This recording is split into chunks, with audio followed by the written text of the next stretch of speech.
Hi guys, welcome back and hello if you are new. I hope all of you are having a fantastic middle of January. It's mad to think that we've already had 3 albums that are really incredible, and the third that I'm actually featuring for review this year is a brand new offering by the Swedes.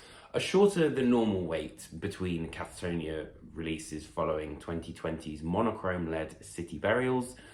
Now in 2023, we are treated to the brand new album and their first on brand new record label Napalm Records, Sky Void of Stars. Feel the future, sift through days. So if you're not familiar with KATATONIA, they are a band from Sweden who meld kind of elements of melancholy, doom, prog, in their later sort of incarnations, electronica, so keyboards and stuff like that, but all together with fantastic songwriting. Where I think that City Burials was more of a rock-oriented approach, I think that Sky Void of Stars has a little bit more of a varied appeal. There's definitely kind of a metallic sound to it, and as I mentioned, I also think that it's slightly trickier on the ear because of that progressive sort of nature to it. So it was a little bit harder than normal for me to kind of get my head around it.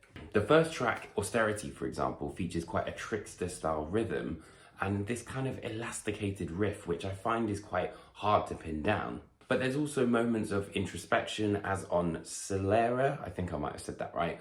And then also kind of that heavy rock groove is held down on Colossal Shade.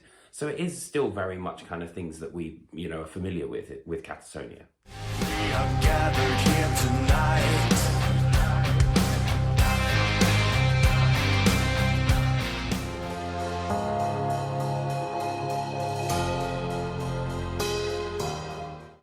And despite me saying that this is a tricky album to get your head around, there are moments of kind of immediate sort of association with melody. For example, Birds and also the single Atrium, 2 singles that were very well chosen because they show exactly what I think Sky Void of Stars, the overall feel of it, is like. Fading from the sky. The shutdown is complete.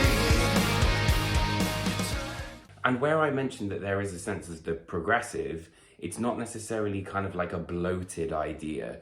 Whereas I think, some prog bands will play songs which are just overly long for the sake of being long. KATATONIA is very refined. The songs don't really exceed the 3 to 5 minute mark, but they always feel like they've gone through a lot of different changes. They are progressive. No Beacon to Illuminate Our Fall is a great example of that. It's probably the longest song on the album, and I would say the proggiest, because it does just go through so many different iterations, and it's really exciting.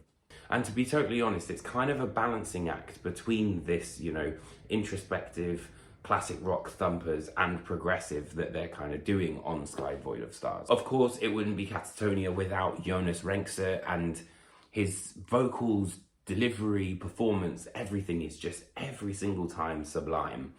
But I think my favourite track on this album for him has to be Drab Moon. And it's always the last 10 seconds of this song that really stick with me. And I think it's either because of the choice of lyrics or the way that he delivers them, but there's that sense of melody which just earworms in your head, and I will literally have this stuck in my head all day. I also remember listening to Impermanence and thinking, that doesn't sound like Jonas. And I was so right. I literally got my copy of The Gatefold today, and it's a guest spot from Joel, who is from Soen, and it sounded exactly who I thought it was, and he adds a really nice sort of different texture to the song as well, so that was really cool.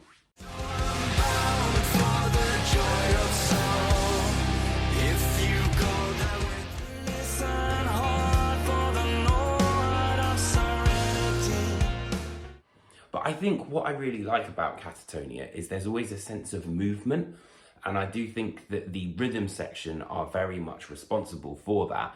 Colossal Shade is a great example of when the drums kind of open up and go into that sort of groove, but it's also really led by Niklas Sandin's bass.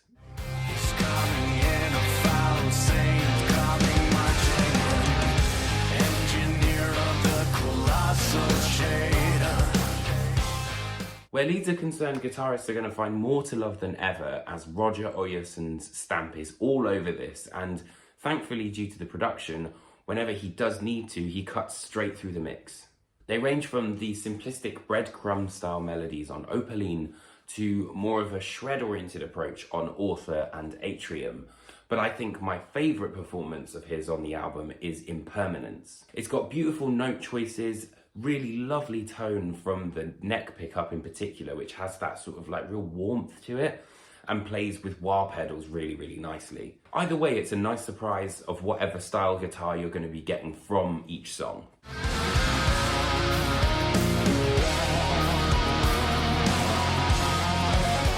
And keyboards have slowly but surely become more assimilated into Katatonia's sound the more albums that we've kind of heard from them.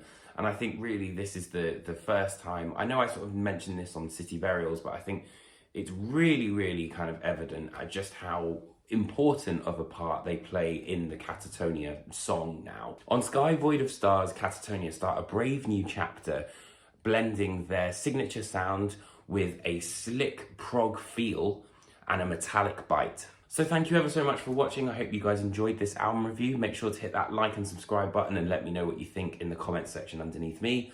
Other than that, I will see you next week for another album review. Take care, my friends.